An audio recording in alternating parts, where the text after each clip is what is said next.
Por volta do ano de 2004, o reverendo David Paul Winchell trouxe uma série de mensagens sobre o êxito de seu ministério ao longo de 50 anos.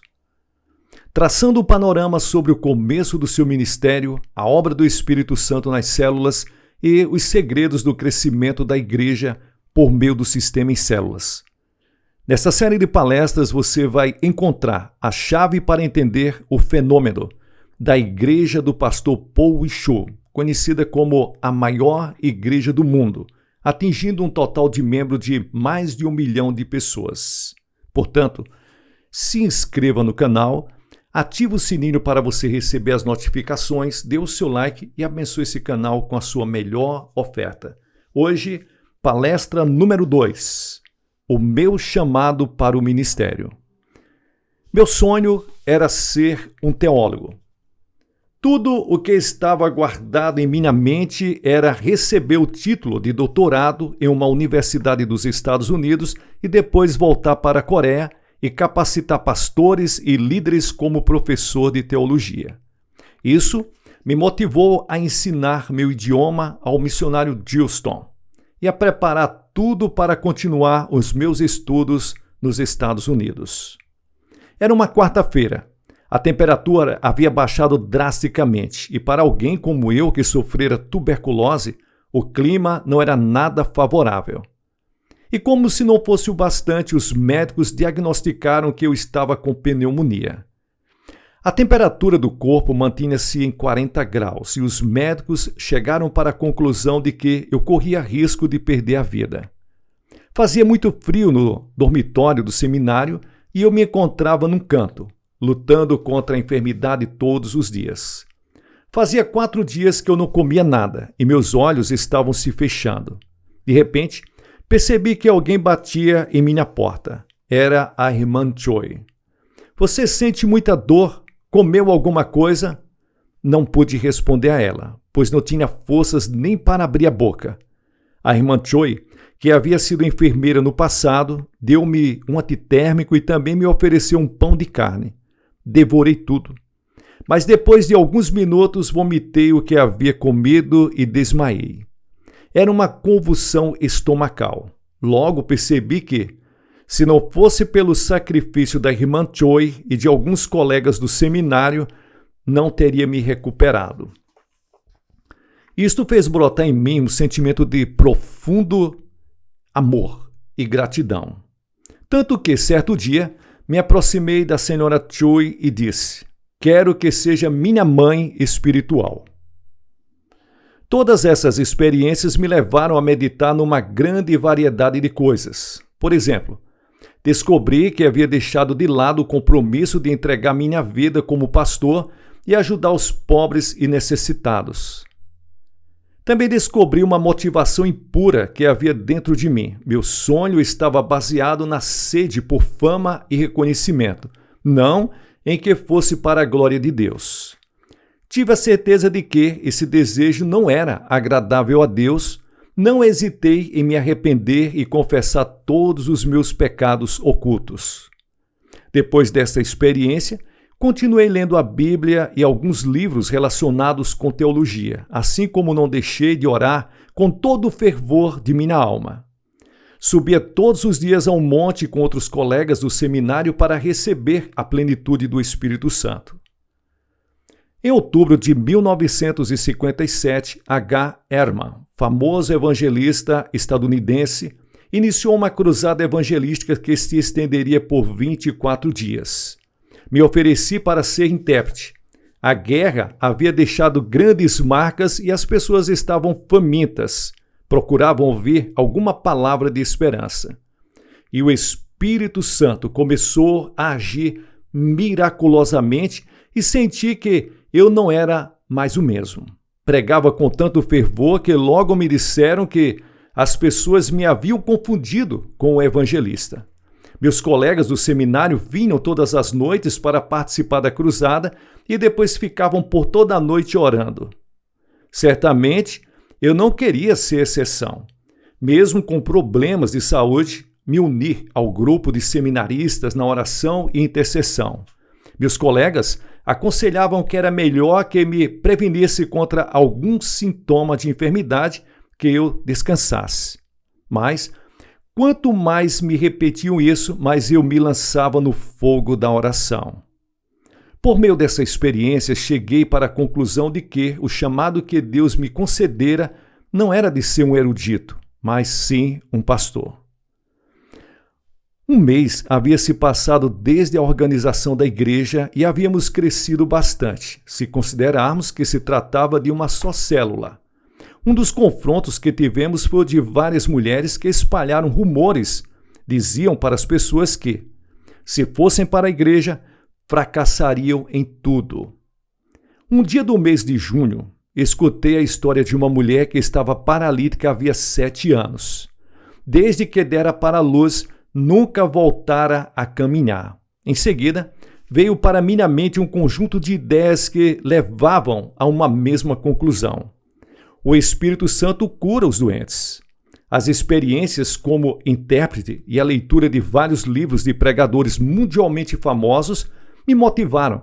Está determinado a ver a cura daquela mulher. Jesus dedicou a maior parte de seu ministério para a cura. Então eu exclamei: eu vou curar esta mulher paralítica por meio da oração. Tratava-se de uma mulher que morava em um pobre casebre. Ao aproximar-me do casebre, consegui ouvir o choro de um bebê. Procurei não incomodar e abri a porta o mais silenciosamente possível. Era um lindo dia de primavera, mas não era esse o clima no interior da casa daquela mulher. Eu a vi deitada no chão junto ao seu bebê. Estava literalmente definhando, o que me fez ficar muito consternado. O cheiro causado pelo acúmulo de 7 anos de excrementos era intolerável. E ela não tinha ninguém que lhes pudesse demonstrar amor e carinho. A irmã Choi ajudou a paralítica a tomar banho. Depois de alguns minutos, começamos a cantar louvores. O choro não me salvará, só o sangue de Jesus me salvará. Nós éramos pobres, mas aquilo era muito pior. Junto com a pastora Choi, demos as mãos e oramos com lágrimas nos olhos. Deus Pai, hoje eu te peço que cures essa paralítica. Oh Deus, tu curaste um homem paralítico doente por 38 anos. Eu te peço que tenhas misericórdia desta irmã. Espírito de paralisia, em nome de Jesus eu ordeno que solte esta atadura. O sol estava se inclinando para o ocidente. Nessa noite, depois de jantar uma sopa maravilhosa de milho, começamos a orar com a pastora Choi por essa irmã paralítica. Sim, oramos por toda a noite. No dia seguinte, fomos visitá-la novamente, na esperança de que um milagre tivesse ocorrido, mas a situação não havia mudado. No 4º dia, quando a visitamos outra vez, seu esposo nos recebeu, com um sorriso no rosto. Nos deu a boa notícia de que sua esposa havia melhorado. Claro que sim, pelas feridas de Jesus, nós fomos curados, diz a palavra. Somente creia, não tema, sua esposa vai ser curada sem sombra de dúvida e vai ser completamente, disse eu. Junto com a pastora Choi, impus as mãos sobre a mulher paralítica e começamos a orar em línguas e a repreender o espírito de enfermidade. Em nome de Jesus Cristo, espírito de paralisia, eu ordeno que saia. Em nome de Jesus, receba a cura. Oramos e repreendemos a enfermidade por várias horas. E enquanto os minutos se passavam, transpirávamos mais e mais e ficamos afônicos, molhados de suor. Mas o milagre aconteceu. Jesus, aleluias, sou livre, repetidamente a mulher começou a gritar. Quando abrimos os olhos para ver o que acontecia, seu rosto resplandecia. Não havia dúvida de que o Espírito estava operando um milagre, o Espírito Santo de Deus.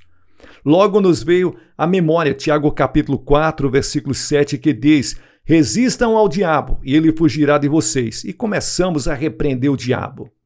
Espírito de paralisia, espírito de enfermidade, espírito de pobreza, eu ordeno, em nome de Jesus, que largue essa mulher. Fora! A temperatura do quarto se elevara, era o calor do Espírito e do amor de Deus. Todos nós transpirávamos no quarto e a mulher tremia. Algo interessante era o fator de o menino dormir em meio a todo este alvoroço. Foi nesse momento que a mulher começou a fazer um esforço espantoso para se levantar. Não sabíamos como, mas o importante era que ela tentava se levantar por si só. Seu esposo, que a observava de um canto do quarto, estava de boca aberta, muito assombrado. Obrigada, Jesus, obrigada, Deus, a mulher deu um grito. Quando conseguiu levantar a parte superior de seu corpo e apoiar-se na parede, a pastora Choi se aproximou para limpar-lhes o suor e lhes perguntou por que ela havia tentado se levantar por si só, ao que a mulher respondeu: quando vocês oravam por mim, senti um vento refrescante. Era como se eu estivesse no meio de um campo e um vento soprasse sobre mim. E de repente, eu senti toda a dor desaparecer. Eu senti um formigamento no meu corpo. E gritei com toda a minha voz, mas não entendendo por que fiz isso. De qualquer maneira, obrigada, muito obrigada. Minha mãe faleceu quando eu era criança, quando eu era menina, e vivi toda a minha vida só. Ela não pôde conter as lágrimas e começou a chorar, abraçada para a pastora. Depois de alguns minutos, impus as mãos sobre ela e comecei a orar em línguas. Foi nesse instante que, para minha surpresa, a mulher recebeu a plenitude do Espírito Santo. Foi batizada no Espírito Santo e começou a falar línguas. Com a autoridade de Jesus Cristo, continuei repreendendo a enfermidade. Em nome de Jesus Cristo, você é livre da paralisia. Levante-se, em nome de Jesus. O milagre continuou se manifestando. Ao ouvir as minhas palavras, ela começou a caminhar sozinha, apoiando-se na parede. Aleluia! Obrigado, Deus! Camine, camine! Cristo vive! Gritava eu. Louvamos ao Senhor pelo milagre. Custava-lhe dar os passos, mas, para uma mulher que não tinha dado nem um só passo desde 7 anos, era um milagre. No dia seguinte, tivemos o privilégio de receber a mulher em nossa igreja. Ali estava ela. Mais uma pessoa se somava para a nossa célula. No dia em que a mulher veio ao culto, toda a cidade ficou espantada. Uma mulher que tinha os dias contados para o seu funeral fora completamente curada. Além do mais, as feiticeiras do bairro ficaram abismadas com o milagre. A cura miraculosa dessa mulher fez as pessoas se interessarem pela igreja. Começaram a pensar que havia algo em nossa igreja e os rumores de que as feiticeiras temiam tudo o que aconteceu motivou ainda mais as pessoas a se aproximarem de nossa igreja. Uma das primeiras pessoas que chegaram para a igreja foi uma feiticeira que ia 2 vezes por ano a uma casa da paralítica para mandar embora a enfermidade. Eram 2 os prejuízos que sofrera. Primeiro, perdera toda a sua clientela. Segundo, perdera a sua reputação. A igreja começou a se encher de gente. E aconteciam coisas muito parecidas com as da igreja primitiva. Bruxos, magos, exorcistas recebiam Jesus e traziam todo tipo de livros relacionados com o ocultismo, e nós os queimávamos. Pessoas alcoólatras, tuberculosas, enfim, toda sorte de enfermidades que poderíamos nomear apareciam na igreja. Mais do que uma igreja, parecia um monte de oração para o qual vinham os mais necessitados. Era uma manhã de domingo e a pastora Choi havia ganhado uma nova pessoa que, como podíamos perceber, era extremamente pobre. Naquele dia, preguei sobre o texto de Marcos capítulo 9, versículos 43 ao 49. Se a tua mão o fizer tropeçar, corte-a. É melhor entrar na vida mutilado do que, tendo as 2 mãos, ir para o inferno. Você pode imaginar quão terrível é o inferno? Hoje, há muitas pessoas que se suicidam, mas o destino delas é o inferno. Logo notei que a irmã chorava muito e eu pensei, esta mensagem foi muito forte. O Espírito Santo estava comigo. Ao terminar a mensagem, tivemos um tempo prolongado de oração de arrependimento. Depois, fiz o apelo para a salvação. Eu sabia quanto era importante confessar os pecados e receber Jesus como Senhor e Salvador. A partir desse momento, nunca terminei uma reunião sem fazer o apelo para a salvação. E eu disse, hoje, Jesus chama você. Se deseja receber Jesus Cristo como seu Senhor, fique em pé, por favor. Não sabemos a hora em que Deus nos chamará para a sua presença. Levante-se. Quero orar por você nesse momento. Nesse instante, A nova irmã se levantou com lágrimas nos olhos e repetiu a oração em alta voz. Depois da oferta, convidamos as pessoas para darem testemunhos. A mulher se aproximou e disse: quero confessar que nem sei quem é Jesus. Só que recebi um convite e desde que entrei aqui, não consegui parar de chorar. Na verdade, faz uma semana que decidi tirar a vida, pois eu não tinha nada para comer. Então, fui a um lugar afastado com meu filho de 4 anos e tirei uns comprimidos do meu bolso. No momento em que eu queria dá-los ao meu filho para que os tomasse, ele começou a gritar e a resistir com todas as suas forças, dizendo: não quero morrer, não quero morrer. De repente senti como se alguém sustentasse meu corpo e virei-me para ver quem era. Era meu esposo. Ontem voltei a sentir desejo de me suicidar. Como sou uma pessoa sistemática, pensei que seria melhor lavar toda a roupa suja antes de tirar a vida. Então, fui à beira do rio para lavar roupa quando uma mulher me disse sem rodeios: quer morrer, não é? Era como se ela estivesse lendo meus pensamentos, pois nessa hora também eu tinha o veneno em meu bolso. Algo me trouxe aqui, e desde o instante em que entrei nesse lugar, não sei o que aconteceu comigo, mas não consigo parar de chorar. Agora que escutei a mensagem do pastor, o desejo de suicídio, graças a Deus, se foi de mim. Realmente, nem sei quem é Jesus, embora quisesse crer nele. Você consegue imaginar como a congregação reagiu? Explodiu em um barulhento aleluia. Junto com a pastora Choi, também choramos comovidos ao ver o fruto. Senti que todo o cansaço e o estresse haviam desaparecido. O que essa mulher falou marcou o começo de uma nova etapa na igreja. A mulher que comovera toda a congregação manifestou seus desejos, mas dessa vez não de se suicidar, e sim em relação ao seu cônjuge. Soubemos que ela até o ameaçara, dizendo que, se ele não assistisse ao culto, tentaria outra vez tirar a própria vida. É óbvio que não é uma tática recomendável para convencer o esposo a se chegar aos pés do Senhor. A bênção de Deus se fez visível naquele casal. Os dois receberam a plenitude do Espírito Santo, começaram a dizimar e o esposo abriu uma serralheria. Era uma sexta-feira, em uma reunião de vigília, quando eu me coloquei em pé, movido pelo Espírito Santo, e disse: Park Felipe, por que você tira e põe de volta o envelope de dízimo no bolso? Acaso o dízimo é seu? Eu irei fechar as portas de sua serralharia, se você continuar. Quando meus olhos caíram sobre o casal, efetivamente vi que estavam arrependidos de seus pecados. Evidentemente, o Espírito Santo operava poderosamente. Continuei orando em línguas e instantaneamente veio a interpretação. Meus amados filhos, vocês acreditam que não estarão nessa tenda pelo resto da vida? Vejam, eu os levarei em minhas asas de prata e anunciarão minhas palavras até os confins da terra. Movido pelo Espírito Santo, comecei a cantar louvores acompanhado da pastora Choi. Era um tempo santo, em que a plenitude do Espírito de forma esporádica havia chegado a toda a congregação, e todos recebiam a palavra de profecia que saía da minha boca. As circunstâncias eram péssimas, mas eu não vivi o presente, eu vivi o futuro. E depois de um tempo, cumpriu-se a profecia dada por Deus, e chegou o dia em que a serralheria deixou de existir.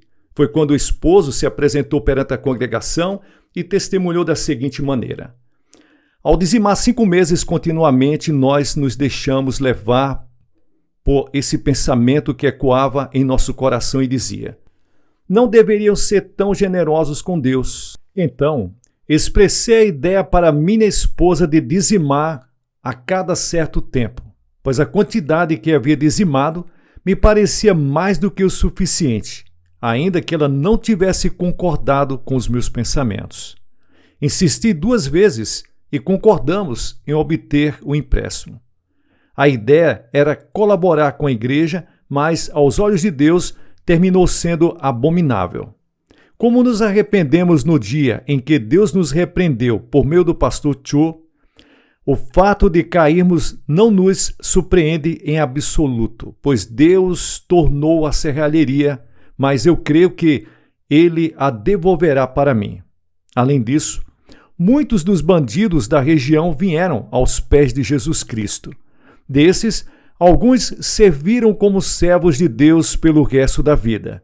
Era como voltar aos tempos gloriosos do grande avivamento de Pyongyang, em 1907. Que Deus abençoe a todos.